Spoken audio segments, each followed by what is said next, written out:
ചെല്ലാനത്ത് കടലാക്രമണവുമായി ബന്ധപ്പെട്ട പ്രശ്നത്തിൽ പ്രതിഷേധിച്ചുകൊണ്ട് കരിങ്കൊടി കാണിച്ചവരെല്ലാം ഗുണ്ടകളാണ് എന്ന സംസ്ഥാന ഫിഷറീസ് മന്ത്രി ശ്രീ സജി ചെറിയാന്റെ പരാമർശം അദ്ദേഹം പിൻവലിച്ചു മാപ്പ് പറയണം. അദ്ദേഹം ഇന്നു മുതലാണ് മത്സ്യത്തൊഴിലാളികളെ കണ്ടാൽ ഗുണ്ടകളാണ് എന്ന് ഫിഷറീസ് മന്ത്രിക്ക് തോന്നി തുടങ്ങിയത്? താടി വെച്ചിരുന്നു, അതുകൊണ്ട് ഗുണ്ടകളാണ്. താടി വെച്ചവരൊക്കെ ഗുണ്ടകളാണ്. എൻ്റെ മുമ്പിൽ തന്നെ ക്യാമറ പിടിച്ചു നിൽക്കുന്നവരിൽ ഭൂരിഭാഗം പേര് താടിക്കാരാണ്. താടി വെച്ചവരൊക്കെ ഗുണ്ടകളാണ് എന്ന് ഒരു മന്ത്രി വിചാരിക്കാൻ പോയാൽ കേരളത്തിന്റെ സ്ഥിതി എന്തായിരിക്കും?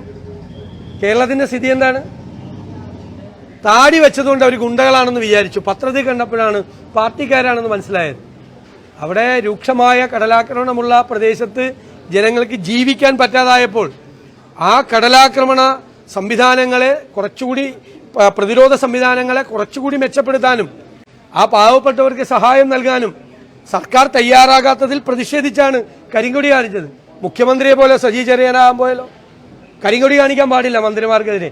അതൊരു പ്രതിഷേധത്തിന്റെ സൂചനയാണ്.